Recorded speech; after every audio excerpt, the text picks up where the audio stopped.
من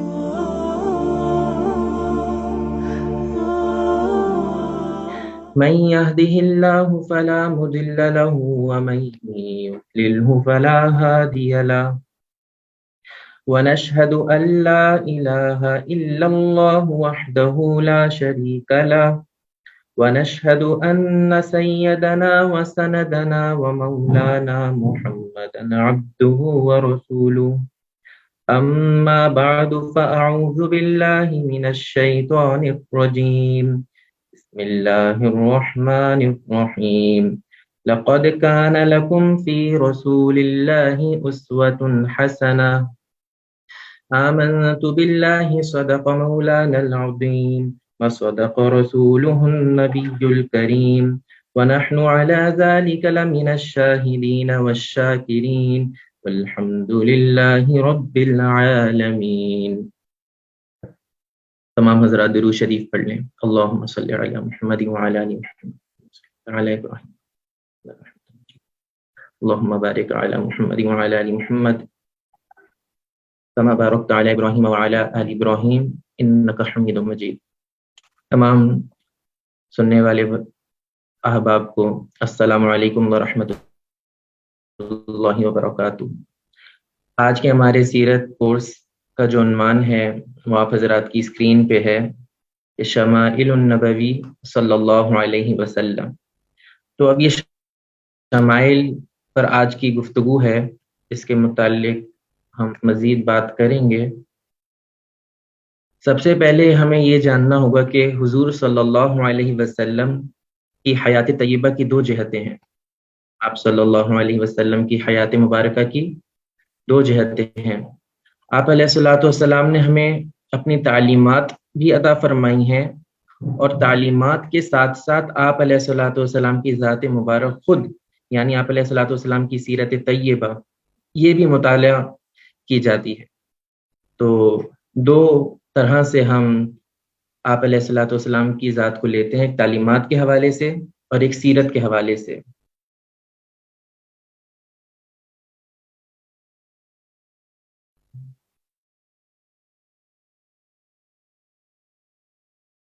سب سے پہلے تعارف سیرت جو آپ حاصل کر چکے ہیں اس کورس میں، کہ جناب رسول اللہ صلی اللہ علیہ وسلم کی حیات طیبہ اور اس کے احوال کا بیان. کیا سیرت میں کیا پڑھا جاتا ہے؟ آپ علیہ الصلوۃ والسلام کی حیات طیبہ کے بارے میں معلوم کیا جاتا ہے، اور آپ اس کے جتنے احوال ہیں وہ معلوم کیے جاتے ہیں. سیرت کو ابتدائی طور پہ 3 حصوں میں تقسیم کیا جاتا ہے. ایک مغازی، جس میں آپ علیہ الصلوۃ والسلام کی زندگی میں رونما ہونے والے تمام واقعات کا ذکر کیا جاتا ہے. دوسرا دروس و عبر ہے. سیرت میں دوسری مرتبہ پہ جس کا ذکر کیا جاتا ہے وہ دروس عبر ہے، کہ آپ علیہ الصلوۃ والسلام کی زندگی سے ہم کو کیا درس ملتا ہے، اور اس میں سیکھنے والی چیزیں آج ہمارے زمانے میں کیا ہے. اور تیسرے مرتبے پہ آ کے شمائل کا ذکر ہوتا ہے. اب یہ شمائل، اب سیرت کو سیکھا کیوں جائے، اس کی ضرورت و اہمیت کیا ہے. تو یہاں پہ مختصراً 3 چیزیں کو ذکر ہے. ایک یہ کہ جناب رسول اللہ صلی اللہ علیہ وسلم کے حقوق سے آشنائی. جیسا کہ ہم اللہ تعالیٰ کی مخلوق ہیں، ہمارے اوپر اللہ تعالیٰ کے احکام بھی اور حقوق بھی جاری ہوتے ہیں. یعنی یہ کہ ہمارے ذمہ ہے کہ ہم اللہ تعالیٰ کے حقوق ادا کریں، اپنے ساتھ اٹھنے بیٹھنے والوں کے حقوق ادا کریں، اپنے والدین اپنی اولاد کے حقوق ادا کریں. تو اسی طرح جناب رسول اللہ صلی اللہ علیہ وسلم کی ذات مبارک کے بھی ہمیں حقوق ادا کرنے ہیں، اور یہ حقوق ہم اسی وقت ادا کر سکیں گے جب ہمیں ان کے متعلق معلوم ہو. دوسرا یہ کہ اللہ تبارک و تعالی نے ان مسلمانوں کو حضور صلی اللہ علیہ وسلم کی اتباع کا حکم دیا ہے. وہ یہ کہ اللہ تعالیٰ فرماتے ہیں کہ قل ان تحبون اللہ فاتبعونی، کہ دیکھو مسلمانوں، اگر تمہارا یہ دعویٰ ہے کہ تم اللہ تعالیٰ سے محبت کرتے ہو، اے مسلمانوں اگر تمہارا یہ دعویٰ ہے کہ تم حق تعالی شانہ سے محبت کرتے ہو، تو دیکھو تم تو کمزور ہو، مخلوق ہو، تمہاری اتنی مرتبہ نہیں ہے، تمہارا اتنا مرتبہ نہیں ہے کہ تم حق تعالی شانہ کی محبت کا حق ادا کر سکو. لہذا اصل یہ ہے کہ تم حضور صلی اللہ علیہ وسلم کی اتباع کر کے دکھاؤ، تو پھر بدلے میں اصل محبت اللہ تعالیٰ کریں گے. یہ کہ مسلمان کی محبت تو ناقص ہے، مسلمان کے اللہ تعالیٰ سے محبت کرے گا. اللہ تعالیٰ کا حکم ہے کہ تمہیں اگر مجھ سے محبت کا دعویٰ ہے تو پھر حضور صلی اللہ علیہ وسلم کی اتباع کر کے دکھاؤ. قل ان تحبون اگر تم اللہ سے محبت کرتے ہو اتبعونی، تو حضور صلی اللہ علیہ وسلم کی اتباع کرو، بدلے میں کیا ہوگا؟ یحببکم اللہ، اللہ تعالیٰ بھی محبت کریں گے، فیغفر لکم ذنوبکم، اور تمہارے گناہوں کو بھی معاف کر دیں گے۔ اس کے بعد تیسری مرتبہ یہ کہ محبوب سے قرب کے لیے محبوب کو جاننا بھی ضروری ہے، کہ اگر ہم حضور صلی اللہ علیہ وسلم سے محبت کا دعویٰ کرتے ہیں تو ضروری ہے کہ ہم حضور کو جانیں بھی، تاکہ محبت میں اور اضافہ ہو۔ آج جو ہمارا موضوع ہے یعنی شمائل، تو شمائل کا جو لغت میں ترجمہ کیا جاتا ہے وہ کہتے ہیں عادات اور طبیعت کو، عادت کو اور طبیعت کو، اور اس کی اصطلاحی تعریف یعنی معاشرے میں اور جب اہل علم کے یہاں شمائل کا لفظ بولا جاتا ہے تو اس سے کیا مراد ہے؟ تو سمجھیے کہ شمائل آپ صلی اللہ علیہ وسلم کے اخلاق اور احوال اور عادات کو کہتے ہیں، یعنی آپ علیہ الصلوۃ والسلام کے جو اخلاق تھے، آپ علیہ الصلوۃ والسلام کی زندگی کے جو احوال تھے، اور آپ علیہ الصلوۃ والسلام کی جو مبارک عادات تھیں جو آپ علیہ الصلوۃ والسلام نے اپنے 63 سال میں گزاری ہیں،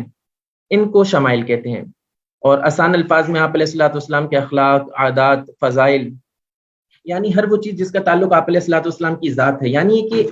سیرت کے اس حصے میں یعنی شمائل میں ہم آپ علیہ الصلوۃ والسلام کی ذات اقدس،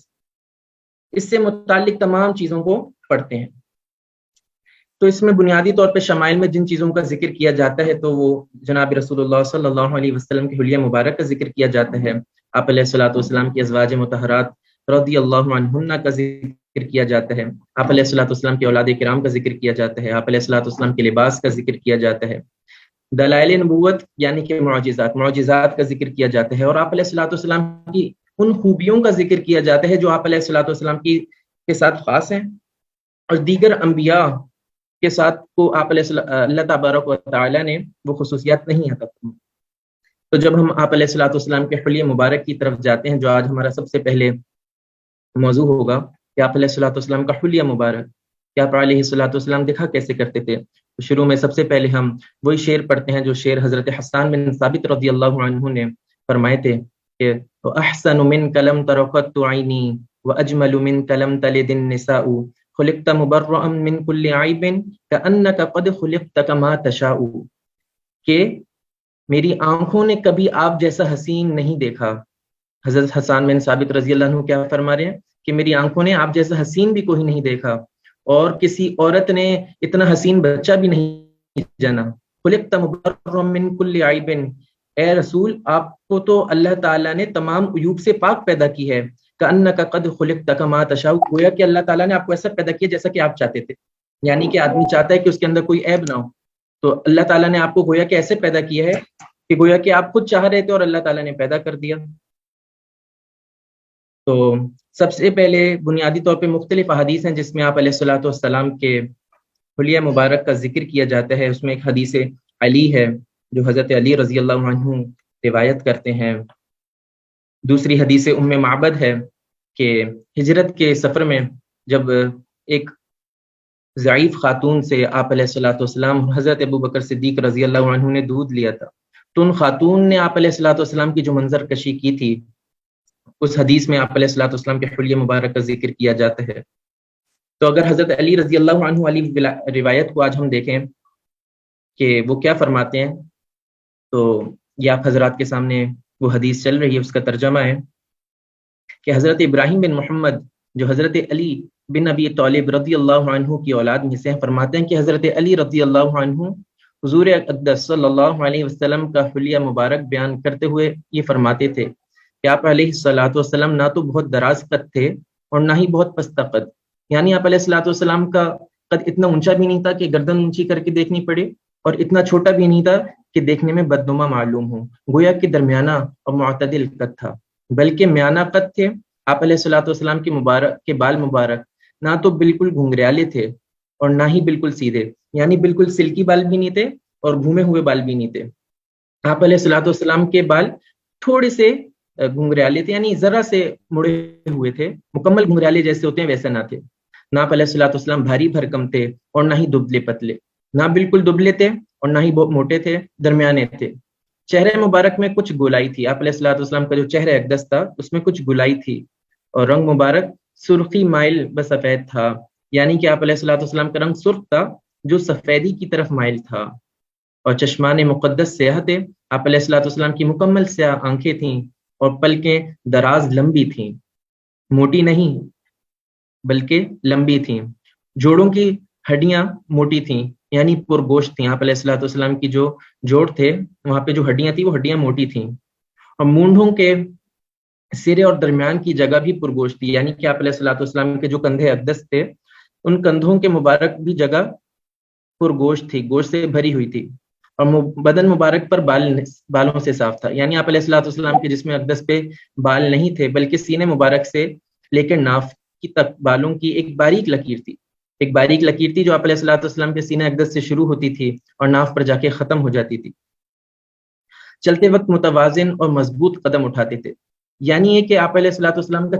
چلنے کا طریقہ کیسا تھا. چلنے کا طریقہ ایسا تھا آپ علیہ الصلوۃ والسلام کے کہ زور زور سے پاؤں مار کے بھی نہیں چلتے تھے اور پاؤں کو گھسٹ گھسٹ کر بھی نہیں چلتے تھے، بلکہ مضبوطی کے ساتھ،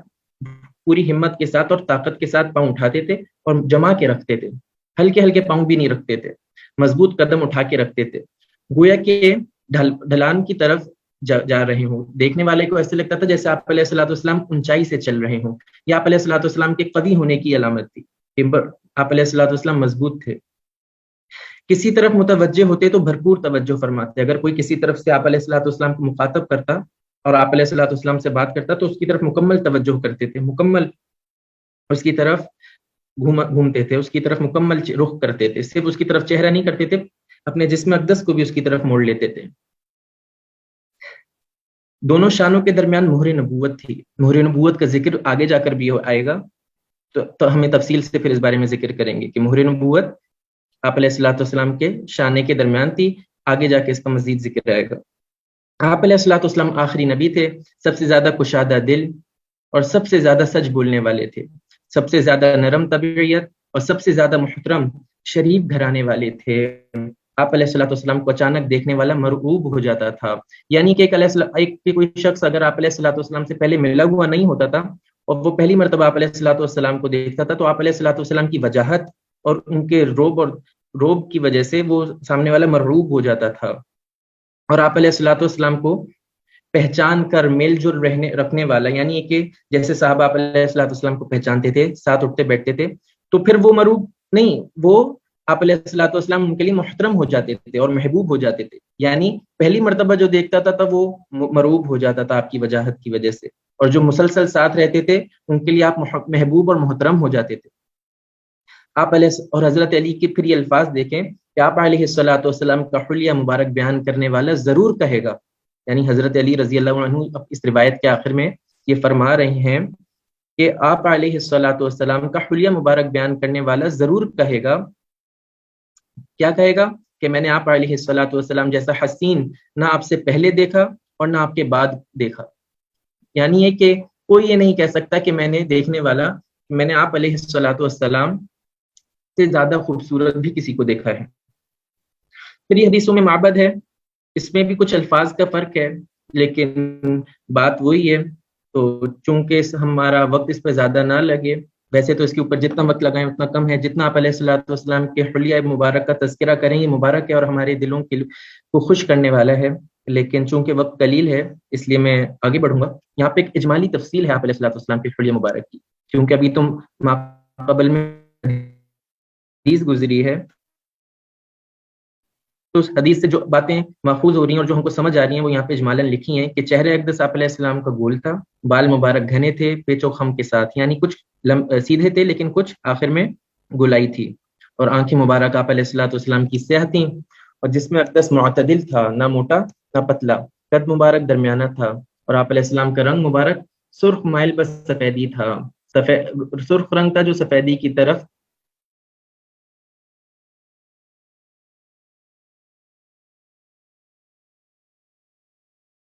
مائل تھا.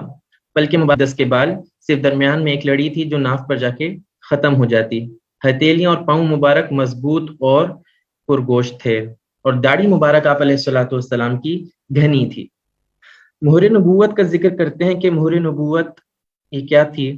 تو مہر نبوت کے بارے میں آپ حضرات یہ سمجھیں کہ بعض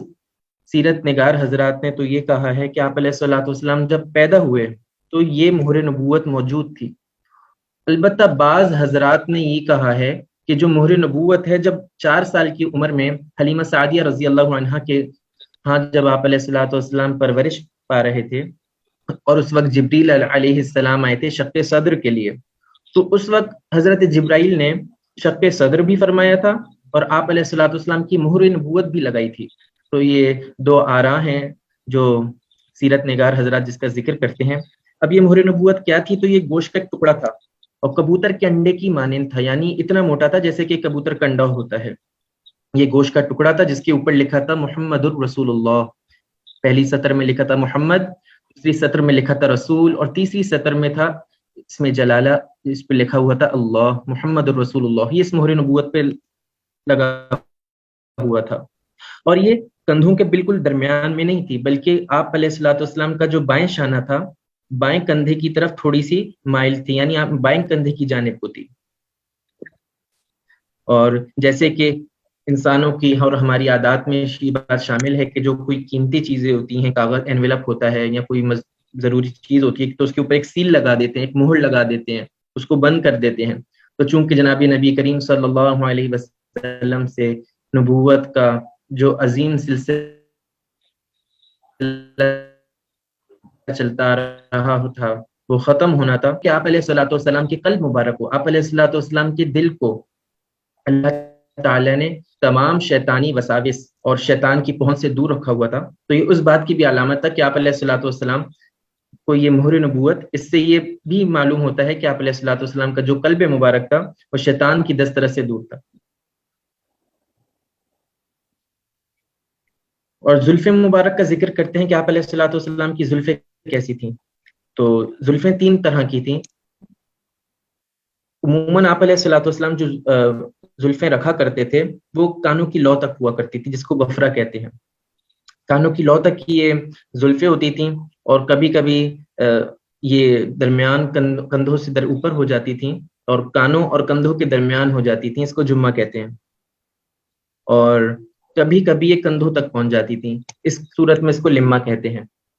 تو جب بھی کندھوں تک پہنچ جاتی تھیں تو آپ علیہ الصلوۃ والسلام کو پھر اس کو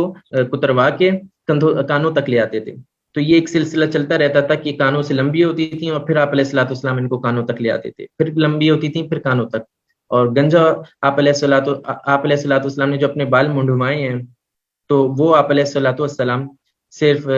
جو حج اور عمرے کے لیے تشریف لے گئے تو اس وقت آپ علیہ الصلوۃ والسلام نے اپنے بال سر مبارک سے صاف کروائے ہیں۔ اس کے علاوہ علیحدہ سے حج اور عمرے کے علاوہ آپ علیہ الصلوۃ والسلام کا جو معمول تھا وہ لمبی زلفوں کا تھا۔ ازواج مطہرات کا ذکر کرتے ہیں تو آپ علیہ الصلوۃ والسلام کی کل 11 ازواج تھیں۔ آپ علیہ الصلوۃ والسلام کی 11 ازواج تھیں، ان میں سے 2 آپ علیہ الصلوۃ والسلام کی حیات میں انتقال ہو گیا تھا، حضرت خدیجہ رضی اللہ عنہا اور حضرت زینب رضی اللہ عنہا کا، جبکہ ان میں سے 9 آپ علیہ الصلوۃ والسلام کی وفات کے وقت حیات تھیں، جن کا انتقال بعد میں ہوا۔ ان میں سے صرف ایک حضرت عائشہ رضی اللہ عنہا کنواری تھیں، باقی تمام بیوہ تھیں۔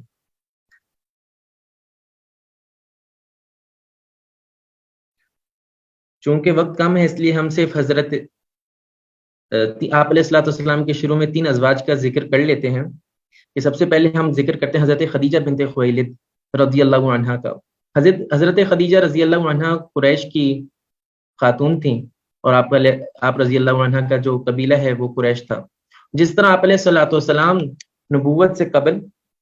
صادق اور امین کے نام سے مشہور تھے، اسی طرح حضرت خدیجہ رضی اللہ عنہا قریش میں طاہرہ کے لقب سے مشہور تھیں، اور یہ ایک اللہ تعالیٰ کی طرف سے زبان خلق پر یہ جاری کیا گیا کہ جیسے آپ علیہ الصلوۃ والسلام کو نبوت سے پہلے ہی صادق اور امین کے القاب دیے گئے، اسی طرح مخلوق میں اللہ تعالیٰ نے آپ علیہ الصلوۃ والسلام کی زوجہ کو پہلے ہی مخلوق کے زبان سے ان کو یہ لقب دلوا دی کہ طاہرہ، حتیٰ کہ جب شادی کے وقت حضرت خدیجہ رضی اللہ عنہ کی عمر 40 سال تھی، جبکہ رسول اللہ صلی اللہ علیہ وسلم کی عمر شادی کے وقت 25 سال تھی۔ اس سے پہلے حضرت خدیجہ رضی اللہ عنہ کی 2 شادیاں ہو چکی تھیں، ایک پہلے شوہر کا نام ابو حالہ بن زرارہ تھا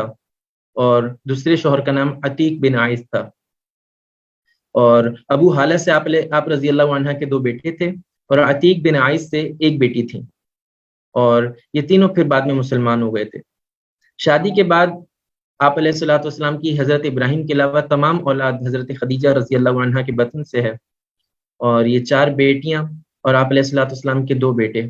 یہ حضرت خدیجہ رضی اللہ عنہا سے اللہ تعالیٰ نے آپ کو عطا فرمائے۔ اور 1090 میں عام الحزن کے سال حضرت خدیجہ رضی اللہ عنہا کا انتقال ہوا، اور 25 سال آپ کا نکاح آپ علیہ الصلوۃ والسلام کے ساتھ جاری رہا، یعنی 25 سال حضرت خدیجہ نے آپ علیہ الصلوۃ والسلام کے ساتھ گزارے، اور وفات کے وقت آپ کی عمر 65 سال تھی۔ حضرت خدیجہ رضی اللہ عنہا آپ علیہ الصلوۃ والسلام کے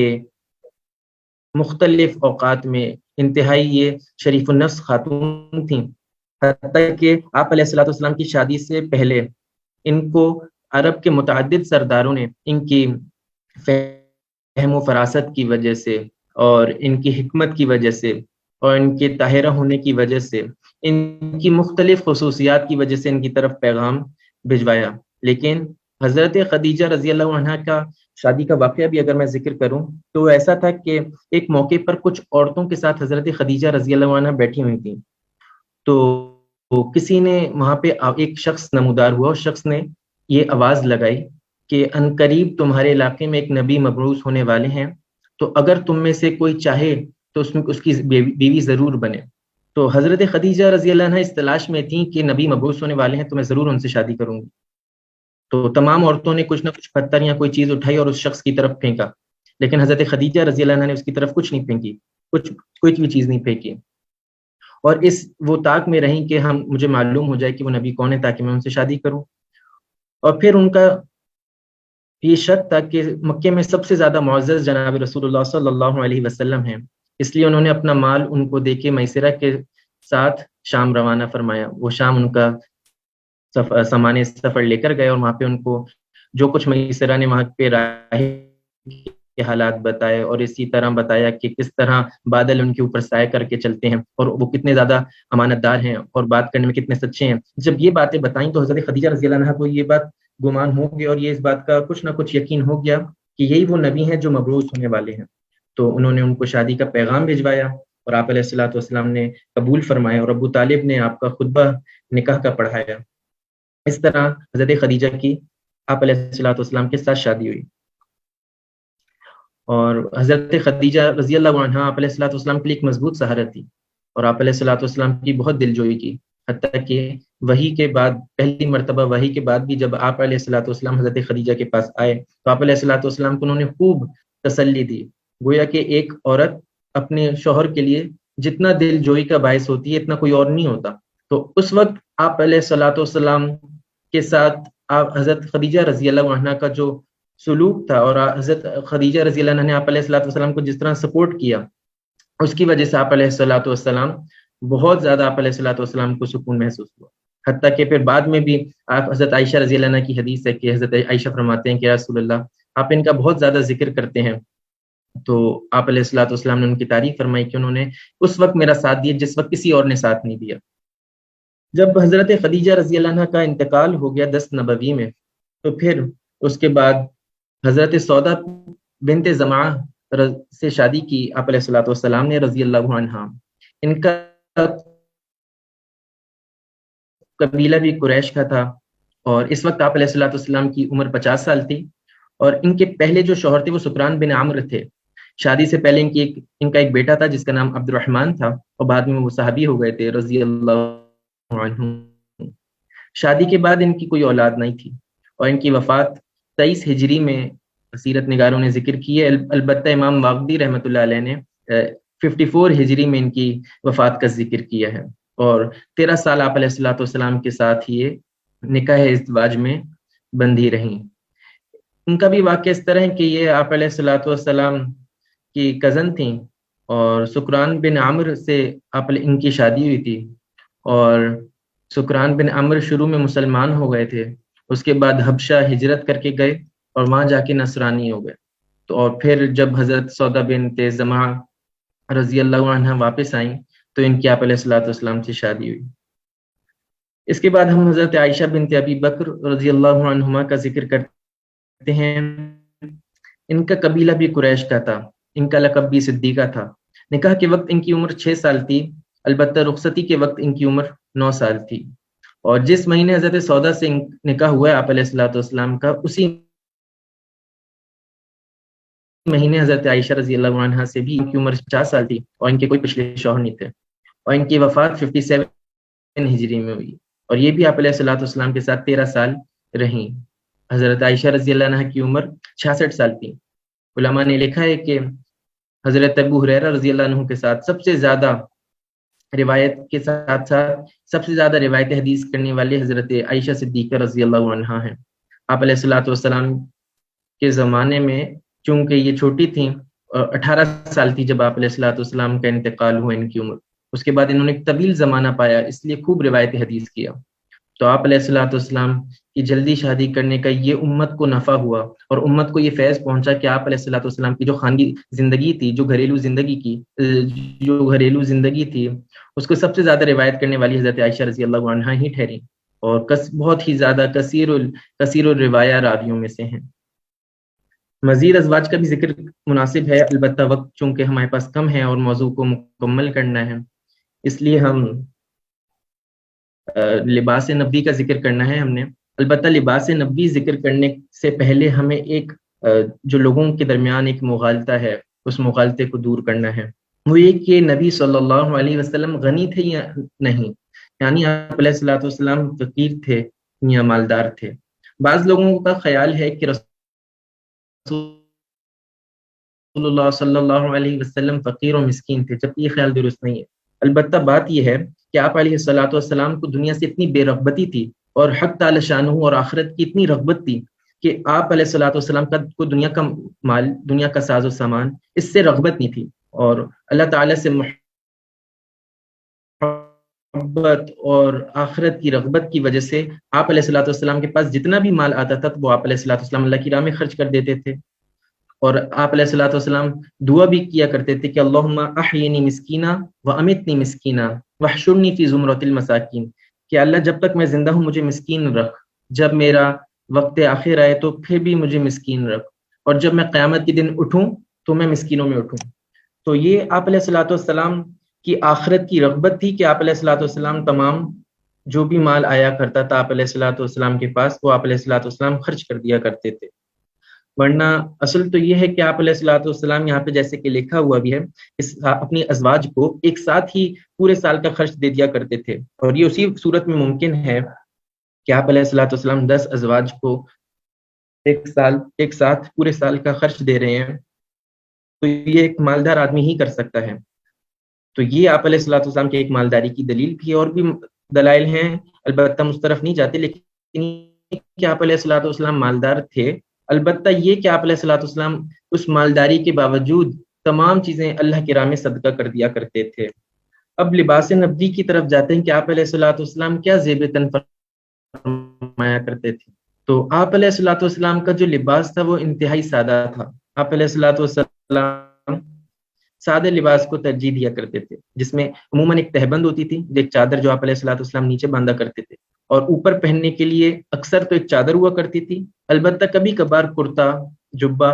یا ایک کمبل تھا، وہ آپ علیہ الصلوۃ والسلام اس کو زیب تن کیا کرتے تھے۔ آپ علیہ الصلوۃ والسلام کا لباس ہمیشہ سفید ہوا کرتا تھا، اسی کو پسند بھی فرماتے تھے، ساتھ ہی آپ علیہ الصلوۃ والسلام کو ہرا رنگ بھی بہت پسند تھا۔ لباس کی تفصیل میں جائیں تو اگر ہم شلوار کا ذکر کریں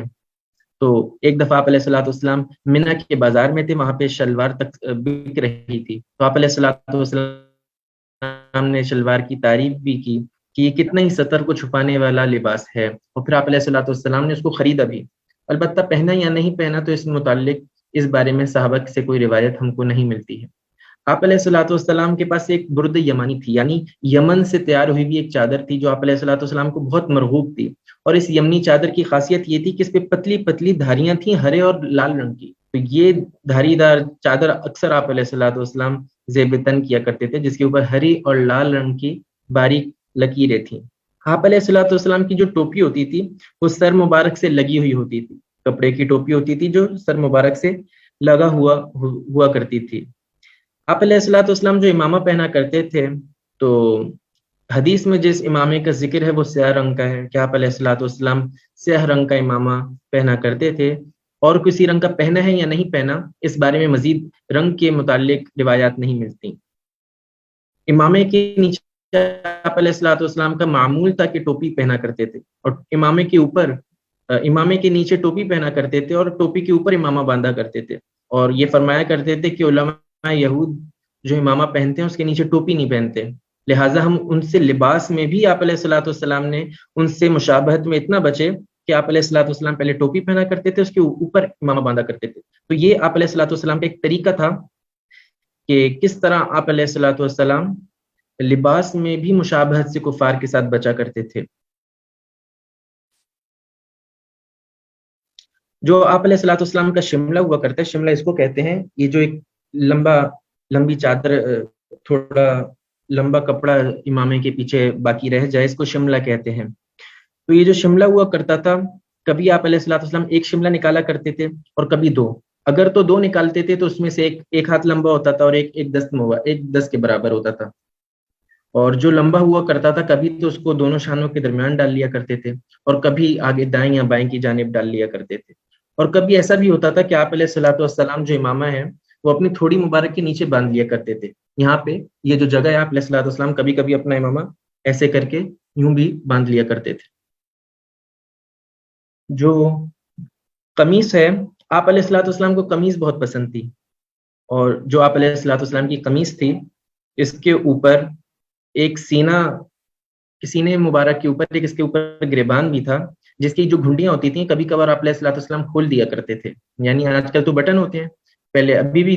کچھ لوگ گھنڈیاں لگاتے ہیں، تو گھنڈیاں آپ علیہ الصلوۃ والسلام کبھی کبھار کھول دیا کرتے تھے۔ آپ علیہ الصلوۃ والسلام موزے بھی استعمال کیا کرتے تھے چمڑے کے۔ آپ علیہ السلام کے ایک چمڑے کے موزے تھے جو سیاہ رنگ کے تھے، نجاشی بادشاہ نے آپ علیہ الصلوۃ والسلام کو تحفہ بھیجا تھا۔ آپ علیہ الصلوۃ والسلام کی تہبند، جیسا کہ ذکر کیا، ایک چادر ہوتی تھی جو آپ علیہ السلام باندھتے تھے، اور ہمیشہ ٹخنوں سے اوپر ہوتی تھی، نصف پنڈلی پہ۔ یعنی جو ہماری پنڈلی ہے، تو ہماری پنڈلی کے بالکل درمیان میں، یعنی آدھی ٹانگ جو ہے ہماری، یہاں تک وہ تہبند ہوا کرتی تھی۔ آپ علیہ الصلوۃ والسلام نے ہمیشہ جو اپنے ٹخنے ہیں وہ کھول کے رکھے ہیں۔ آپ علیہ الصلوۃ والسلام کی ایک انگوٹھی تھی، جب آپ علیہ الصلوۃ والسلام نے باہر کے جو حکمران تھے اور بادشاہ تھے ان کی طرف خطوط روانہ کرنا چاہا، تو صحابہ نے آپ علیہ الصلوۃ والسلام کو بتایا یہ بات کہ وہ تو ایسے ہی خط قبول کرتے ہیں جس کے اوپر مہر لگی ہوئی ہو۔ جس خط کے اوپر مہر نہیں لگی ہوئی ہوتی تو بادشاہ اس کو قبول نہیں کرتے۔ تو آپ علیہ الصلوۃ والسلام نے ایک چاندی کی انگوٹھی بنوائی تھی اور اس کو پہنا کرتے تھے، اور جس وقت اس پہ مہر لگانی ہوتی تھی تو اس کا جو نگینہ تھا وہ اوپر کی طرف کر لیتے تھے، لیکن جب مہر نہیں لگانی ہوتی تھی تو اس کے نگینے کو گھما کے اندر کی طرف کر لیتے تھے۔ تو اس لیے کر لیتے تھے کیونکہ یہ انگوٹھی ایک زیب و زینت کی چیز ہے، اور زیب و زینت تو عورتوں کے لیے ہوتی ہے، مردوں کے لیے نہیں ہوتی۔ اس لیے آپ علیہ الصلوۃ والسلام اس کو زیب و زینت کے لیے نہیں پہنا کرتے تھے، بلکہ ایک ضرورت تھی مہر لگانے کی، اس کے لیے پہنا کرتے تھے، اور تو اس ضرورت کے وقت اس کو باہر کر لیتے تھے، ورنہ اس کو ہاتھ کے اندر، دست مبارک کے اندر رکھا کرتے تھے۔ آپ علیہ الصلوۃ والسلام کی جو نالین تھی، یعنی آپ علیہ الصلوۃ والسلام کی جو چپل مبارک تھی، وہ چپل نما تھی، اور اس کے نیچے صرف ایک تلا تھا اور اوپر دو تسمے تھے، اور یہ نقشہ ہے آپ علیہ الصلوۃ والسلام کی چپل مبارک کا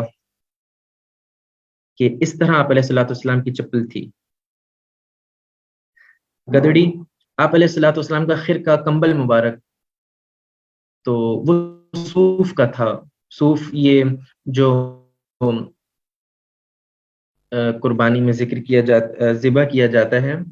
مینڈھا، اس کے اوپر جو بال ہوتے ہیں اس کو صوف کہتے ہیں۔ صوف سے بنا ہوا جو کمبل تھا وہ آپ علیہ الصلوۃ والسلام کا کمبل تھا، اس کو گدڑی کہتے ہیں اردو میں بھی، اور اس میں پیوند لگے ہوئے تھے۔ تو آپ علیہ الصلوۃ والسلام کبھی کبھی یہ کمبل اڑا کرتے تھے، اور یہ پیوند زدہ کمبل تھا۔ اور جو یہاں لکھا ہے کہ صوفیہ کو صوفیہ بھی اس لیے کہتے ہیں کہ وہ یہ کمبل پہنا کرتے ہیں صوف کا، اور یہ ان کی دنیا سے بے رغبتی کی علامت ہوتی ہے، کتنا موٹا لباس پہنتے ہیں اور ان کو اپنی زیب و زینت کی فکر نہیں ہوتی۔ اور یاد رہے کہ آپ علیہ الصلوۃ والسلام نے بھی فرمایا کہ یہ جو کمبل ہے صوف کا، یہ تمام انبیاء کی سنت ہے۔ تمام انبیاء خرقے کو اور اس صوف کے بنے ہوئے کمبل کو پہنا کرتے تھے۔ اب چونکہ ہم نے لباس کا ذکر کیا ہے اور داڑھی کا ذکر کیا ہے، اور ہم نے آپ علیہ الصلوۃ والسلام کی تہبند کا اور کرتے کا ٹخنوں سے پاؤں اونچے تہبند کو ٹخنوں سے اوپر رکھنا، ان چیزوں کا ذکر کیا، تو یہاں پہ غلط فہمی کا ازالہ بھی کرنا ہے۔ وہ یہ کہ بعض حضرات کو یہ مغالطہ ہے، وہ یہ سمجھتے ہیں کہ جیسے تمام عرب کی داڑھی تھی، آپ علیہ الصلوۃ والسلام کی بھی داڑھی تھی، تمام عرب تہبند پہنا کرتے تھے، آپ علیہ الصلوۃ والسلام بھی تہبند پہنا کرتے تھے، اور جس طرح آپ باقی حضرات چادر لیتے تھے، آپ علیہ السلام بھی چادر لیتے تھے۔ معاذ اللہ ثم معاذ اللہ بہت غلط بات ہے، اس لیے کہ جو نبی ہوتے ہیں وہ کوئی کام بھی اپنی مرضی سے نہیں کرتے، وہ جو بھی چیز اختیار کرتے ہیں وہ اللہ کے حکم سے اختیار کرتے ہیں، حتیٰ کہ پھر نبی اگر کوئی نبی اس طرح نہ کرے تو پھر اللہ تعالیٰ ان کو اس متعلق وحی کر دیتے ہیں۔ تو آپ علیہ الصلوۃ والسلام کا یہ داڑھی رکھنا، اور آپ علیہ الصلوۃ والسلام کا یہ لباس رکھنا، اور آپ علیہ الصلوۃ والسلام کی عادات، یہ طبیعت کا اس طرح ہونا، یہ آپ علیہ السلام کا اپنی قوم کی اتباع میں نہیں تھا، اس لیے کہ جو نبی ہوتا ہے وہ متبع نہیں ہوتا، اور وہ کسی کا مقلد نہیں ہوتا، بلکہ وہ تو رہبر ہوتا ہے، وہ قائد ہوتا ہے، وہ خود پوری ملت کی اور پوری قوم کی رہبری کر رہا ہوتا ہے، وہ کیسے کسی کی اتباع کر سکتا ہے؟ اس لیے یہ سمجھنا کہ سب عرب کا رواج تھا، اس زمانے میں رواج تھا داڑھی کا، تو آپ علیہ الصلوۃ والسلام کی داڑھی تھی، نعوذ باللہ، یہ غلط بات ہے۔ بلکہ صحیح بات یہ ہے کہ یہ جو آپ علیہ الصلوۃ والسلام کا لباس تھا اور یہ داڑھی تھی، یہ داڑھی تو انبیاء کی سنت ہے، اور جو باقی آپ علیہ السلام کا یہ لباس تھا، یہ لباس اسماعیلی تھا۔ حتیٰ کہ ایک روایت میں بھی آتا ہے کہ حضرت عمر رضی اللہ عنہ جب آذربائیجان کے ایک مرتبہ ایک علاقے میں گئے تو انہوں نے کہا کہ بھائی تم اپنے باپ اسماعیل علیہ السلام کے لباس کی طرح لباس پہنو، یعنی ایک جو نبی لباس ہے اس طرح لباس کو پہنو۔ تو یہ جو آپ علیہ الصلوۃ والسلام کا لباس تھا، یہ حضرت اسماعیل علیہ السلام کی اتباع میں تھا، نہ کہ عرب کی اتباع میں، لہٰذا یہ داڑھی رکھنا اور اسی طرح یہ لباس آپ علیہ الصلوۃ والسلام کے تمام امر الہی سے اور وحی الہی سے تھا، آپ علیہ السلام کی اپنی عرب کی اتباع میں نہیں تھا۔ آگے ذکر کرتے ہیں معجزات کا۔ معجزہ کسے کہہ دیتے ہیں؟ تو معجزہ اصلاً تو اس چیز کو کہتے ہیں جو آدمی کو بے بس کر دے، عاجز کر دے، اور اس کی تعریف میں یہ کہا جاتا ہے، یہ تعریف ہے اس کی کہ خلاف عادت ایسا عمل، یعنی ایک عادت چل رہی انسانوں کو، چھری کاٹتی ہے تو چھری کاٹے گی، لیکن خلاف عادت کبھی ایسا ہو کہ تیز چھری ہو لیکن وہ نہ کاٹے۔ چاند ایک ہے لیکن خلاف عادت چاند کا ٹوٹنا۔ تو خلاف عادت ایسا عمل جو نبوت کا دعویٰ کرنے والے کے ہاتھ پر ظاہر ہو، کہ ایک شخص نبوت کا دعویٰ کر رہا ہے اور پھر خلاف عادت اس سے کوئی چیز ظاہر ہو جائے، اور پورے عالم میں کوئی شخص بھی ویسا نہ کر سکے اور ویسا کرنے سے عاجز ہو، تو اس کو معجزہ کہتے ہیں۔ یعنی کہ نبوت کا دعویٰ کرنے والا شخص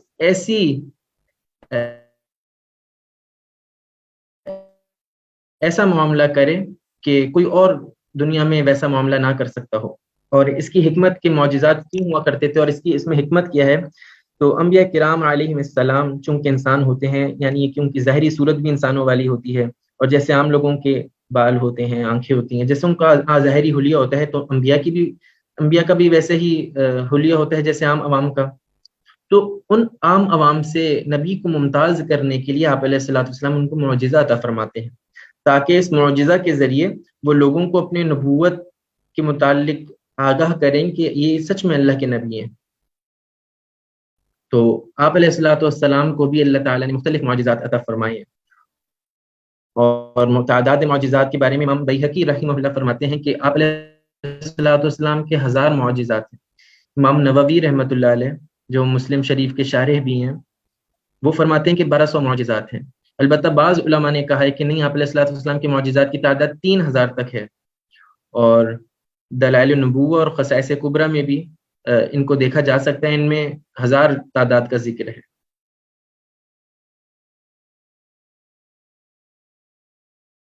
یہاں پہ ایک اشکال کا جواب دیتے ہیں، اکثر شاید آپ نے سنا ہو یا نہ سنا ہو۔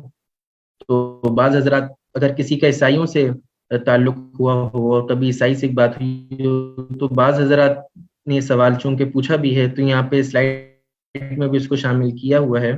وہ یہ کہ عیسائی پوچھتے ہیں کہ بتاؤ کہ جو شخص بچپن میں بات کرتا ہو وہ زیادہ افضل ہے یا وہ کہ جو بچپن میں بات نہ کرتا ہوا ہو؟ چونکہ عیسیٰ علیہ السلام بچپن میں بات کیا، حضرت عیسیٰ علیہ السلام نے بات کی ہے، اور جب ان کی والدہ پہ تہمت لگائی جا رہی تھی، انہوں نے ان کا جواب دیا تھا، ان کی برات کا اعلان کیا تھا۔ تو اس طرح کے سوال عیسائی کیا کرتے ہیں کہ دیکھو تمہارے نبی علیہ الصلوۃ والسلام نے تو ایسا نہیں کیا، بچپن میں بات نہیں کی۔ اور اسی طرح حضرت عیسیٰ علیہ السلام کے بارے میں ذکر آتا ہے کہ جب وہ کوئی شخص مر جاتا تھا تو آپ حضرت عیسیٰ علیہ السلام نے اللہ کے حکم سے مردے کو بھی زندہ کیا ہے۔ تو ایسا وہ یہ اشکال پیدا کرتے ہیں مسلمانوں کے ذہنوں کو خراب کرتے ہیں کہ بتاؤ کہ ان میں سے افضل پھر کون ہوا۔ تو اس کے متعلق اس جواب کو تھوڑا یاد رکھیں کہ اول تو ہم انبیاء میں فرق نہیں کرتے، ہم فرق نہیں کرتے کہ کن انبیاء کے معجزات زیادہ ہیں، کن کے کام ہیں، کنہوں نے کیا کیا، کنہوں نے کیا نہیں کیا۔ لیکن ان کی بات کو اگر سامنے رکھا جائے، ان کی بات کو سمجھا جائے، تو یہ بات جان لینی چاہیے کہ حضرت عیسیٰ علیہ السلام کی کل معجزات کی تعداد صرف 27 ہے، جبکہ رسول اللہ صلی اللہ علیہ وسلم کی ایک تو ہر ادا معجزہ، اوپر سے علماء نے جن کو قلم بند بھی کیا ہے ان کی تعداد 1000 سے متجاوز ہے۔ یعنی ایک تو آپ علیہ السلام کے ہر عمل، ہر عادت، ہر طبیعت خود معجزہ ہے، اور اس کے علاوہ سند کے ساتھ جو آپ علیہ السلام کے معجزات ذکر کیے گئے ہیں وہ 1000 سے متجاوز ہیں۔ تو یہ اشکال تھا، اس کا جواب ہے۔ آگے اگر معجزات پہ مزید گفتگو کریں تو آپ علیہ السلام کے معجزات دو طرح کے تھے، ایک عقلیہ، ایک عملیہ۔ عقلیہ معجزات یعنی ایسے کہ جن کو عقل تسلیم کرے، عقل کہے کہ یہ تو سچ میں ایک معجزہ ہے، سچ میں یہ تو عام بات نہیں ہو سکتی۔ اور معجزات عملیہ وہ معجزات جو ہمارے حواس خمسہ، جو ہمارا دیکھنا ہے، سننا ہے، ہاتھ لگانا ہے، آنکھوں سے معجزہ دیکھنا، کانوں سے معجزے کو سننا، تو یہ معجزہ عملیہ ہے۔ تو سب سے پہلے معجزہ عقلیہ کی طرف اگر دیکھا جائے تو قرآن پاک یہ جناب رسول اللہ صلی اللہ علیہ وسلم کا سب سے بڑا معجزہ اس کو کہا جا سکتا ہے کہ آپ علیہ الصلوۃ والسلام نے امت کو ایسا قرآن پاک دیا ہے جو زیر زبر پیش کی غلطی سے بھی محفوظ ہے۔ اور آپ دیکھیں کہ قرآن جیسا 1400 سال پہلے تھا، آج بھی قرآن ویسا ہی ہے۔ تو یہ خود آپ علیہ الصلوۃ والسلام کی حقانیت کی دلیل ہے کہ جو قرآن آپ علیہ الصلوۃ والسلام کو دیکھے گئے ہیں، جیسے اس وقت پڑھا جاتا تھا آج بھی اسی ویسے ہی پڑھا جاتا ہے۔ دوسرا جو معجزات عقلیہ ہیں وہ شریعت و حدیث، کہ آپ علیہ الصلوۃ والسلام کی جو شریعت ہے اور جو آپ علیہ الصلوۃ والسلام نے بات ارشاد فرمائی آج سے 1400 سال پہلے، وہ آج بھی ویسے ہی قابل عمل ہیں جیسے کہ 1400 سال پہلے۔ شریعت جیسے کہ 1400 سال پہلے قابل عمل تھی، آج اس ترقی کے باوجود، انسانی ترقی، سائنس کے آنے کے بعد، ان تمام ترقیات کے بعد بھی اسلام ویسے ہی قابل عمل ہے جیسے کہ وہ پہلے تھا۔ اور انہی حدیث کے ذریعے پہ پہلے عمل کیا کرتے تھے، اور ابھی بھی کوئی مسائل، جو جدید مسائل آتے ہیں تو علماء انہی حدیث کی روشنی میں ان مسائل کو حل کر کے عوام کو دے دیتی ہے۔ تو یہ خود آپ علیہ الصلوۃ والسلام کی شریعت اور حدیث کا ایک بڑا معجزہ ہے کہ جو پہلے بھی یہ شریعت قابل عمل تھی اور آج بھی۔ تیسرا ہے علماء امت محمدیہ۔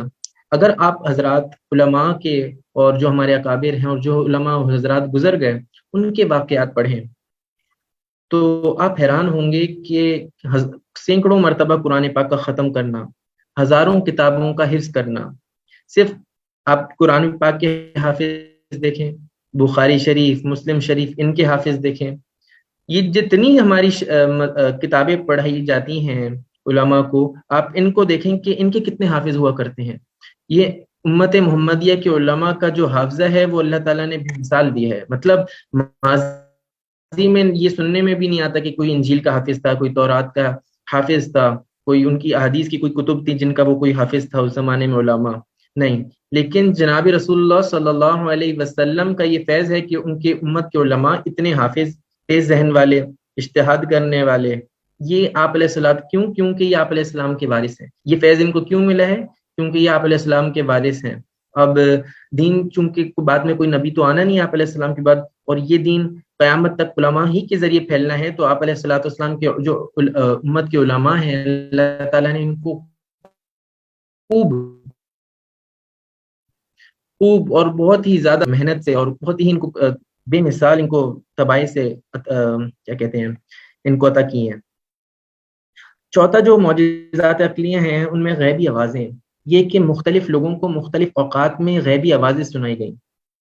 کہ مختلف لوگ یہ آوازیں سنا کرتے تھے کہ مکے میں ایک نبی مبعوث ہونے والے ہیں، جیسے کہ حضرت خدیجہ رضی اللہ عنہ کا شروع میں واقعہ ذکر کیا جائے کہ انہوں نے بھی غیبی آواز سنی۔ تو مختلف لوگوں نے یہ غیبی آوازیں سنی ہیں اور ان کی وجہ سے یہ معجزہ ان کے اوپر ظاہر ہوا ہے کہ آپ علیہ الصلوۃ والسلام آنے والے ہیں۔ دوسرا شجر و حجر کا سلام کہنا کہ آپ علیہ الصلوۃ والسلام جس بھی درخت کے پاس سے اور جس بھی پتھر کے پاس سے گزرا کرتے تھے وہ آپ علیہ الصلوۃ والسلام کو سلام کیا کرتے تھے۔ اور خود درخت کا رونا، یہ بات بھی آپ نے روایت میں آتا ہے کہ آپ علیہ الصلوۃ والسلام مدینہ شریف میں ایک درخت سے ٹیک لگا کر خطبہ ارشاد فرمایا کرتے تھے۔ پھر صحابہ نے جب حکم دیا کہ اس درخت کے بجائے آپ علیہ الصلوۃ والسلام یہ ہم آپ علیہ السلام کے لیے ممبر تعمیر کرتے ہیں، آپ علیہ السلام اس پہ ترجمہ اس کے اوپر کھڑے ہو کے خطبہ ارشاد فرمائے، تو کس طرح وہ جو درخت تھا اس نے رویا، اور پھر آپ علیہ الصلوۃ والسلام نے اسے خاموش کروایا، اور پھر آپ علیہ السلام کی پھر وہ زمین پھٹی اور وہ درخت زمین میں چلا گیا، اور پھر وہ قیامت میں آپ علیہ السلام کے پاس ہوگا۔ اسی طرح بادلوں کا سایہ کرنا کہ جب آپ علیہ الصلوۃ والسلام چلا کرتے تھے تو بادل آپ علیہ الصلوۃ والسلام کے اوپر سایہ کیا کرتے تھے۔ اب بات کرتے ہیں ان معجزات کی جو معجزات عملیاں ہیں، یعنی کہ لوگوں نے دیکھی، لوگوں نے سنی۔ ان میں سب سے پہلے انباء الغیب، یعنی غیب کی خبریں۔ آپ علیہ الصلوۃ والسلام نے جو غیب کی خبریں بتائی ہیں یہ بظاہر بذات خود معجزہ ہیں۔ مطلب یہ کہ ماضی میں جو کچھ ہو گیا اور مستقبل میں جو کچھ ہونے والا ہے یہ وہی بتا سکتا ہے جس کے علم میں ہو، اور وہ اللہ تعالیٰ ہے، اور وہ اللہ تعالیٰ نے ان کو بتائی ہیں، جناب رسول اللہ صلی اللہ علیہ وسلم کو انہوں نے اپنی امت کو بتایا۔ تو یہ انباء الغیب، پچھلی خبروں کا اور آنے والی خبروں کا بتا دینا، یہ خود ایک معجزہ ہے۔ جیسے کہ آپ علیہ الصلوۃ والسلام نے انبیاء سابقین حضرت نوح علیہ السلام، حضرت لوط علیہ السلام، ماضی میں جو قومیں گزر گئیں ان کا ذکر کیا۔ اسی طرح حفاظت قرآن کی پیشن گوئی کی کہ قیامت تک اس قرآن پاک میں کوئی تبدیلی نہیں کر سکتا، اور اسی طرح اعجاز قرآن کی پیشن گوئی کی، اس بات کا ذکر کر دیا کہ کوئی بھی اس قرآن کے جیسا دوسرا کوئی کتاب یا دوسرا کچھ کلام لانے سے عاجز رہے گا، کوئی نہیں لا سکتا، یہ بھی ایک پیشن گوئی ہے۔ اور اسی طرح حفاظت نبی کی پیشن گوئی، اللہ تعالیٰ نے فرمایا تھے کہ اللہ یعصمک من الناس، کہ اللہ تعالیٰ آپ جو لوگ ہیں اور دشمن ہیں سے بچا کے رکھیں گے، اور ویسے ہی ہوا کہ اللہ تعالیٰ نے آپ علیہ الصلوۃ والسلام کو بچا کے رکھا۔ اور غلبہ اسلام کی پیشن گوئی کہ آپ علیہ الصلوۃ والسلام نے صحابہ کو بتا دیا تھا کہ اسلام غالب آ کر رہے گا، اور دیکھیں اسلام غالب آ کر رہا۔ اسی طرح جیسے کہ حضرت سراقہ کا ذکر ہے کہ جب حضرت سراقہ بن مالک رضی اللہ عنہ آپ علیہ الصلوۃ والسلام کی ہجرت کے واقعے میں آپ علیہ السلام کا پیچھا کیا انہوں نے، اور آپ علیہ الصلوۃ والسلام کو نعوذ باللہ شہید کرنے کے ارادے سے وہ آپ علیہ السلام کے پیچھے آئے، اور پھر بعد میں ان کا گھوڑا دھس گیا آپ علیہ السلام کی دعا سے۔ تو اس وقت آپ علیہ السلام نے حضرت سراقہ بن مالک رضی اللہ عنہ کو یہ فرمایا تھا کہ میں تو تمہارے ہاتھ میں کیسر کی کنگن دیکھ رہا ہوں۔ اور پھر یہی ہوا کہ حضرت عمر فاروق رضی اللہ عنہ کو کے دور میں حضرت سراقہ کو وہ کنگن ملے تھے مال غنیمت میں۔ اسی طرح آپ علیہ الصلوۃ والسلام نے خلافت راشدہ کی پیشن گوئی، اور مکے کے زمانے میں جب فارس روم کے اوپر غالب ہو گئے تھے تو مشرکین نے بہت خوشی منائی تھی کہ دیکھیں یہ روم اہل کتاب تھے اور یہ جنگ ہار گئے ہیں فارس سے، جبکہ فارس تو جو ایرانی ہیں یہ فارس کے لوگ ہیں، یہ آگ کی پوجا کرتے ہیں، یہ تو اہل کتاب نہیں، دیکھو اہل کتاب ہار گئے۔ تو اس وقت آپ علیہ الصلوۃ والسلام کے اوپر سورہ روم کی آیات نازل ہوئی تھی، اور اس وقت آپ علیہ الصلوۃ والسلام نے روم کے فتح ہونے کی خوشخبری دی تھی۔ اسی طرح غزوہ خیبر کی خوشخبری دی تھی، اور فتح مکہ کی خوشخبری دی آپ علیہ الصلوۃ والسلام نے، اور اسی طرح اس بات کی بھی خبر دی کہ آپ علیہ السلام کے بعد لوگ مرتد ہوں گے۔ تو یہ سب واقعات ہوئے۔ آگے اگر یسر و برکات کی بات کریں، جو دوسرا ہمارا ہے کہ جو معجزات عملی ہیں ان میں دوسرے یسر و برکات کہ آپ علیہ الصلوۃ والسلام کی وجہ سے امت کو بہت سی آسانیاں ہوئیں، امت نے برکات دیکھی ہیں آپ علیہ السلام کی۔ وہ یہ کہ خندق جس وقت کھودی جا رہی تھی، غزوہ خندق کے موقع پہ، اس وقت حضرت آپ علیہ الصلوۃ والسلام نے ایک صحابی کو دکھایا کہ دیکھو میرے پیٹ پہ دو پتھر بندھے ہوئے ہیں۔ جب آپ حضرت جابر رضی اللہ عنہ نے یہ واقعہ سنا اور دیکھا کہ آپ علیہ الصلوۃ والسلام نے پتھر باندھے ہوئے ہیں، تو اپنی زوجہ کے پاس گئے اور پوچھا کہ بھئی آپ کے پاس کچھ ہے، آپ علیہ السلام کی دعوت کرنی ہے؟ تو انہوں نے بولا دیکھو ایک بکری کا بچہ ہے، اور یہ تھوڑا سا دودھ ہے، دودھ نہیں ہے، ایک سیر جوں کا آٹا ہے۔ تو حضرت جابر نے فرمایا ٹھیک ہے میں آپ علیہ الصلوۃ والسلام کو بلا کے لاتا ہوں۔ تو آپ علیہ السلام کے پاس ہے، سرگوشی میں فرمایا کہ آپ آ جائیں اور آپ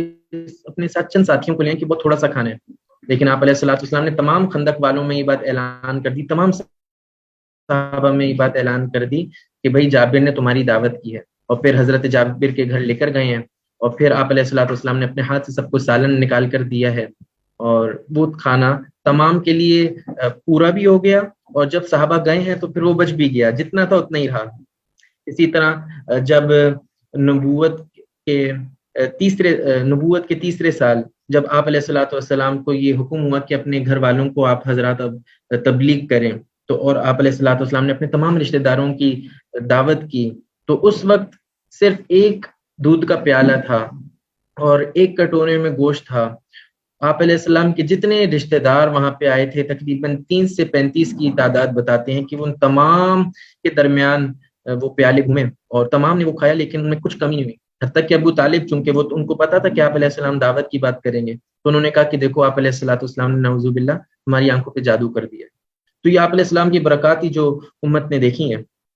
اسی طرح حضرت ابو ہریرہ رضی اللہ عنہ ایک دفعہ بھوکے تھے، آپ علیہ السلام نے ان کو فرمایا کہ جاؤ اپنے ساتھیوں کو لے آؤ، اور پھر وہ تمام صفہ کے جتنے صحابہ تھے صفہ میں جو آپ علیہ السلام سے تعلیم حاصل کیا کرتے تھے، ان سب نے وہ دودھ پیا، لیکن وہ کم نہ ہوا۔ اسی طرح حدیبیہ کے موقع پر جب پڑاؤ ڈالا اور عمرہ کرنے جا رہے تھے، لیکن حدیبیہ کے موقع کے مقام پہ جو قریش مکہ تھے انہوں نے آپ علیہ الصلوۃ والسلام کو اور صحابہ کو روک دیا تھا، تو اس وقت وہاں پہ کنواں نہیں تھا، تو آپ علیہ الصلوۃ والسلام نے آپ علیہ الصلوۃ والسلام نے ایک پانی منگوایا اور اس پانی کو پیا، اور اس نے اپنے پانی سے وضو فرمایا۔ آپ علیہ السلام نے وضو فرمایا اور اس پانی کو دوبارہ کنویں میں ڈالا، تو اس سے چشمہ ٹوٹ پڑا، اس کنویں سے، اس کنویں میں پورا پانی جاری ہو گیا۔ اسی طرح ایک موقع پر ایسا ہوا کہ مسلمانوں کا جو لشکر تھا اس میں پانی ختم ہو گیا، تو آپ علیہ السلام کے پاس کٹورا لایا گیا، آپ علیہ السلام نے اس میں اپنے دست مبارک رکھا اور آپ علیہ الصلوۃ والسلام کی تمام انگلیوں سے پانی پھوٹ پڑا۔ اسی طرح ایک مرتبہ آپ علیہ الصلوۃ والسلام کے ہی ولیمے پہ حضرت انس رضی اللہ عنہ کی والدہ حضرت ام سلیم رضی اللہ عنہا نے آپ علیہ السلام کی دعوت کی، اور کھانا تو تھوڑا سا تھا، لیکن آپ علیہ السلام نے اور لوگوں کو بھی بلایا اور 300 لوگوں نے وہ کھانا مکمل کھایا۔ اسی طرح استجابت دعا کے واقعات کہ آپ علیہ السلام کی دعا فوراً قبول ہوا کرتی تھی۔ حضرت انس اور حضرت عبد الرحمن بن عوف رضی اللہ عنہما کو آپ علیہ الصلوۃ والسلام نے دولت مندی کی دعا دی، اور پھر وہ اتنے دولت مند ہو گئے کہ حضرت عبد الرحمن بن عوف رضی اللہ عنہ کے بارے میں یہ آتا ہے کہ ایک دفعہ حضرت عمر رضی اللہ عنہ کے دور میں قحط پڑ گیا، تو حضرت عمر رضی اللہ عنہ نے حضرت عبد الرحمن بن عوف رضی اللہ عنہ کو لکھا کہ آپ مدینہ والوں کے لیے کچھ ساز و سامان بھیجیں، اور وہ مصر میں تھے، تو انہوں نے مصر سے اونٹ روانہ کیے، اور وہ اونٹ جب مدینے میں داخل ہوئے تو حضرت عائشہ فرماتی ہیں کہ ہم کو لگا کہ زلزلہ آ گیا، اس لیے کہ وہ اونٹ اس کثیر تعداد میں تھے کہ راوی کہتے ہیں کہ پہلا اونٹ جو تھا وہ مدینے میں تھا اور جو آخری اونٹ تھا وہ مصر سے روانہ ہو رہا تھا، تو اتنے وہ مالدار ہو گئے تھے آپ علیہ السلام کی دعا سے۔ اسی طرح آپ علیہ السلام نے حضرت سعد بن ابی وقاص رضی اللہ عنہ کو مستجاب الدعوات ہونے کی دعا کی تھی ان کے لیے، اور آپ حضرت سعد بن ابی وقاص جب ہاتھ اٹھایا کرتے تھے ان کی دعا قبول ہوتی تھی۔ اسی طرح حضرت عبداللہ بن عباس اور عبداللہ بن مسعود رضی اللہ عنہما کے لیے آپ علیہ السلام نے علم و حکمت کی دعا فرمائی تھی، اور ان سے بڑی احادیث مروی ہیں اور فقہ کے بڑے یہ امام ہیں، ان کے بڑے مسائل ہم امت کو ان سے ملے ہیں۔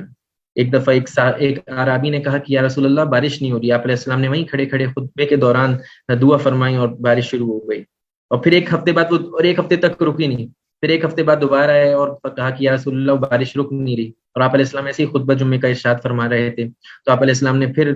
ہاتھ اٹھا کے دعا کی اور پھر وہ بارش رک گئی، اور ایک ہفتے تک بارش ہوتی رہی۔ آپ علیہ السلام نے اہل مکہ کے خلاف دعا کی، اور اس دعا کا اثر یہ ہوا کہ وہاں پہ شدید قسم کا قحط آ گیا، حتیٰ کہ پھر وہ مدد مانگنے کے لیے آپ علیہ الصلوۃ والسلام کے پاس آئے کہ یا رسول اللہ ہماری مدد بھی کیجیے اور اللہ سے دعا کیجیے کہ ہمارے اوپر سے قحط دور ہو جائے۔ آپ علیہ الصلوۃ والسلام مریضوں کے لیے اللہ کے حکم سے مریضوں کو شفا عطا فرمایا کرتے تھے۔ خیبر کے موقع پہ آپ علیہ السلام نے حضرت علی رضی اللہ عنہ کی جو آنکھ دکھی ہوئی تھی اس کے اوپر اپنا لعاب مبارک لگایا، وہ آنکھ ٹھیک ہو گئی۔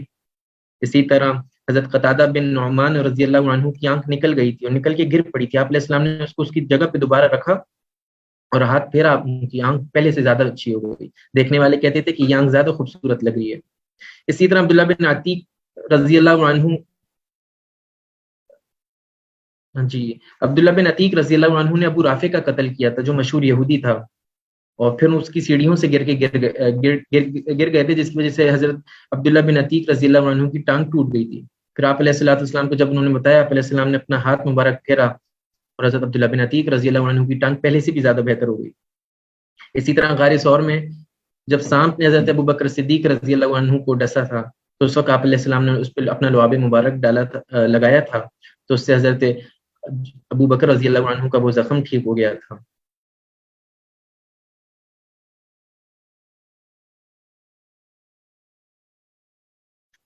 آخری موضوع جو ہمارا آج کا ہے شمائل کا، بہت ہی اہم موضوع ہے یہ بھی، کہ خصائص نبوی، وہ کمالات اور وہ فضائل جو رسول اللہ صلی اللہ علیہ وسلم کے ساتھ خاص ہیں، باقی انبیاء کو یہ حاصل نہیں۔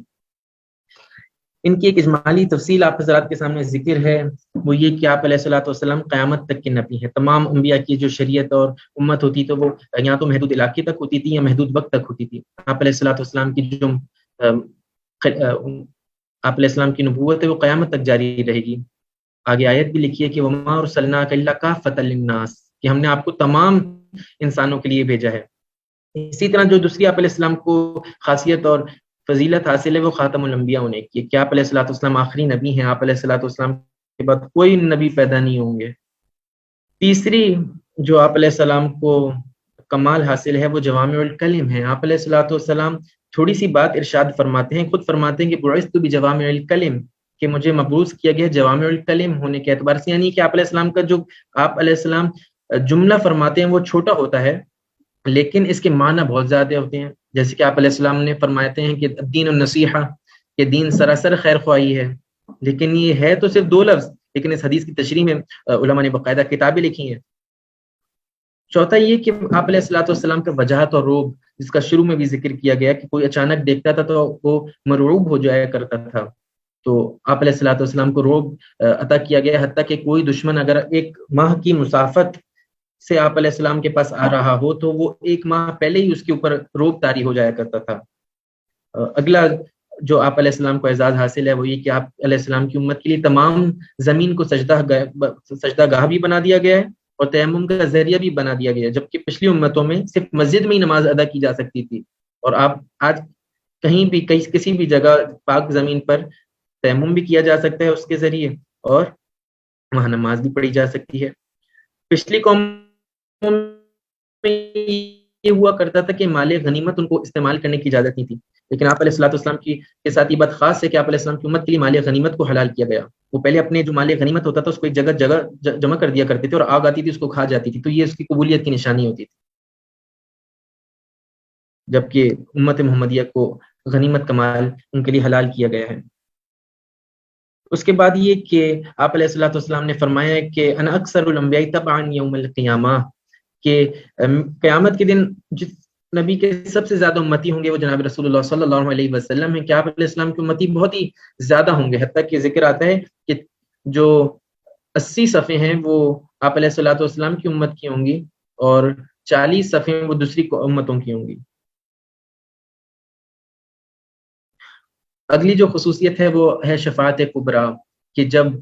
تمام قیامت کے دن لوگ حضرت آدم علیہ السلام کے پاس جائیں گے، پھر اگلے نبی کے پاس جائیں گے، پھر اگلے نبی کے پاس، اور پھر حضرت عیسیٰ علیہ السلام کے پاس آئیں گے آخر میں۔ حضرت عیسیٰ علیہ السلام فرمائیں گے کہ تو آپ محمد علیہ الصلوۃ والسلام کے پاس جائیں، وہ آپ کی سفارش کریں گے، اور پھر